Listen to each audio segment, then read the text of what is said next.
Anime games. A chance to immerse yourself deeper into a world you love. A chance for the manga creator to tell a story that wouldn't work well in a manga setting but would work great in a video game setting. Sadly, anime games are literally fermented yak shit in quality. In this video, I've picked about 5 games that we're gonna verbally shred into brisket. But first, let's establish a few things. What is an anime game? It's literally a game based off of an anime. That means games like Persona and Blaze Blue won't count because they were games before they had anime adaptations. Now games like Sparking Zero and One Piece Power Warriors will be qualified for videos like this because the anime adaptation existed before the games did. I will give you a simple answer right now of why anime games suck. They don't have to be good. Watch to the end to get the answer why though, but just know they don't have to be good. But the fire is on and the spits are clean. Let's get the roast of these motherfuckers.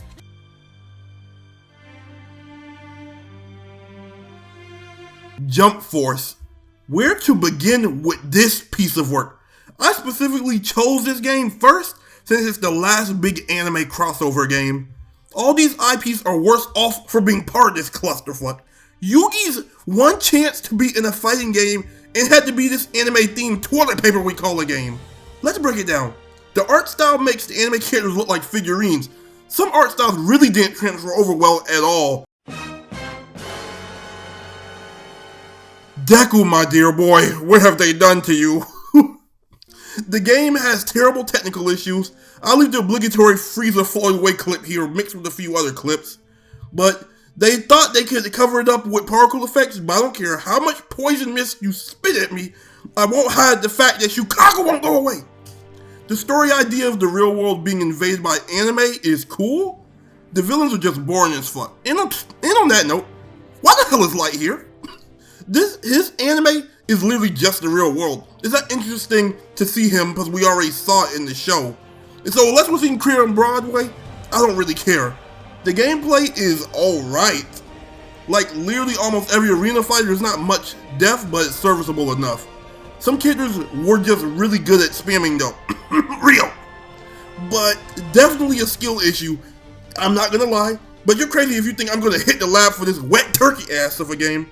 Also the monetization. Not only did they save characters like Dio and Madara as DLC, they stopped selling the game and the DLC since the licenses ran out, so you can't experience this peak dog shit. Get off of my screen. Next game. Jujutsu Kaisen Cursed Clash. Oh boy. A lot of y'all motherfuckers got scammed by a scam that told you it's a scam. The story is just retelling the anime, but with the budget of my YouTube videos. The graphics, pretty ugly, but they did an okay job capturing the JJK art style. Most characters are unique enough from one another in gameplay and have unique mechanics. The decision to make this team-based game was already stupid, but they said, you think that's stupid? Watch this. Now let me ask you, what is JJK known for? If you had to think about it, what is JJK known for in your mind? Gojo Sukuna, domain expansions, and jumping motherfuckers. All true, but they're also known for their crazy ass combos. Do you remember when Gojo abused that Ethiopian man? Remember what Yuji hit Mahito with the Roku Wogan? Nothing close to that happens in this game. Combos are pretty short and boring. The only cool character is my goat Toto, and I stand on that. I'll give it props for giving some free DLC though, so it's definitely not the worst off of that alone. It's hard to be worse than Jump Force, honestly. It's another generic anime game with lots of cool character mechanics though, which is sad because Viking, the developers, are really good at making anime games, and this could have been a winner if it was a 1v1 and had crazy combos, but a boy can dream, right? This game's so ass that a girl at my job even tried to offer it to me on multiple occasions just to watch me play it on stream, and I told her I don't even want it for free. If you enjoy the game, keep playing it, and I'll just keep asking you, is your brain smooth, bro?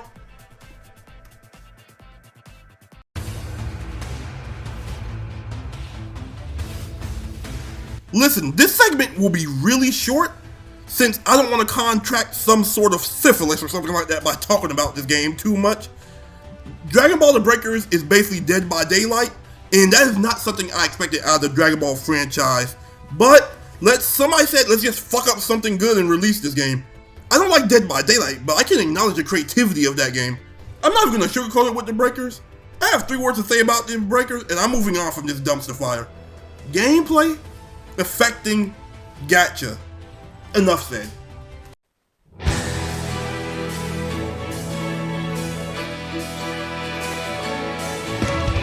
Oh my god, man. My Hero Ultra Rumble.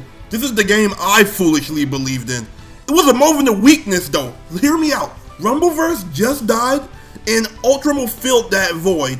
Now let's begin though. As an ace rank player from season 1 and 2, I can tell you right now that this game is fun. It's extremely fun. The characters feel unique. It's a battle royale where the map is pretty small, so you get the feeling of Apex or Fortnite without those 10 minutes of scouting for a fight. While the gameplay is fun and the graphics are really bad, look at Unbreakable Kirishima, bro. Oh, no. Oh my god, my man looks like Mega Bloks. The art style is definitely captured, but the game does look really cheap. Probably because it is. A lot of this game is recycled from My Hero 1's Justice games, so that part does add up. The biggest problem is the game is blatantly pay to win. Most of the cast is locked behind a gacha. A gacha in a competitive game, a gacha with pity for a character only after 200 summons. The pity doesn't even carry over between banners. The characters you unlock can barely or literally not even compete with the gacha characters. Newest characters are obscenely broken or are only nerfed once they aren't making money anymore. See Lemillion, for example. Rental tickets were nerfed to cost more depending on how new the character is, instead of a flat rate of 1 ticket per use. Quirk skills were introduced and cannot be used with rental tickets and are objectively buffs of their original characters. This means there's really no reason for them to rework a character. If it's needed, the rework can just be part of a new quirk skill set. The game is just buggy too. Constant disconnects, weird interactions, touch of deaths, it's just a mess. This one hurts the most for me because this channel was created solely because of this game and wanted to be the #1 Kendo main on console. And it really was fun. The game is still horrendous, and I'll accept it that the game is ass, but it's not for the gameplay in its own. It's everything surrounding it. You give me a turkey encased in shit, it's still a turkey, just a shitty turkey.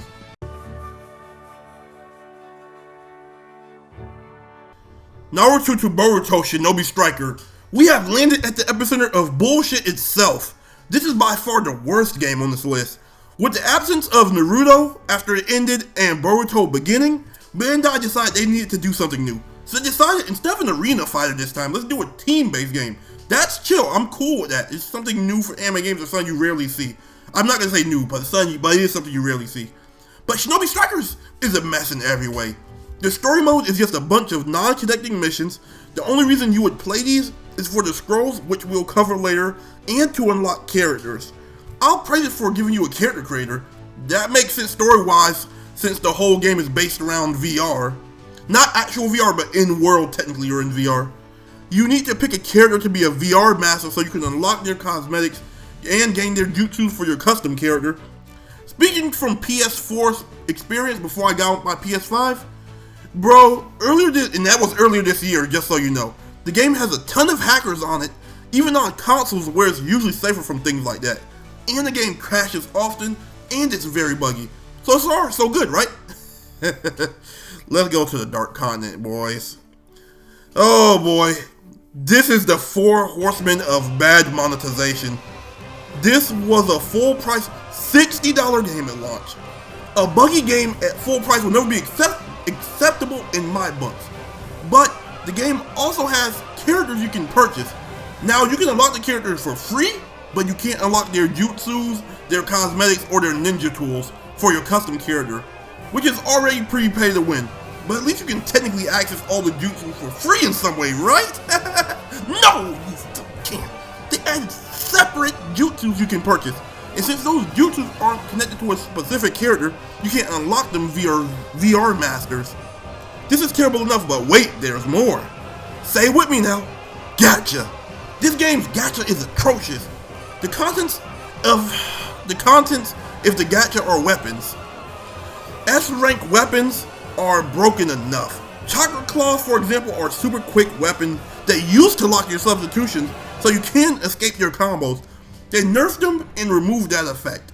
Yes, another gacha that will nerf things that some people probably spent 50 or more bucks on to get in line behind Ultra Rumble. The gacha added double S weapons. This is a new rarity. These weapons are so overpowered that literally just pay to win. That Naruto kunai literally brought back the no sub effect, so it of course has a built-in infinite. The awful automatization, the crashes, the hackers, no solo story, but solo missions, and same few events recycled endlessly. I'd easily say this is the worst anime game on this list. So back to the question, why are anime games so awful? Between the cheapness of the games and the crazy profits from people buying these games and succumbing to all their monetization, why would they do better? If you can do the bare minimum and make good money, why would you do any better? It's meant to milk money, so it's doing its job. Every other Naruto game got their sequels by now, but Shinobi doesn't need one since it's still making money. The only way to save anime games at this point is to demand better by not buying those games, but people aren't gonna do that. They just blindly defend the games they like, and that's fine, but I think we deserve better out of our time and money. The Bleach game looks pretty good, I'm not going to lie. Bleach Rebirth of Souls looks great, but it's starting to scare me since it is an anime game at the end of the day, so I'm expecting some BS in it. I'm convinced anime games just won't be good 99% of the time. Fighter Z was great.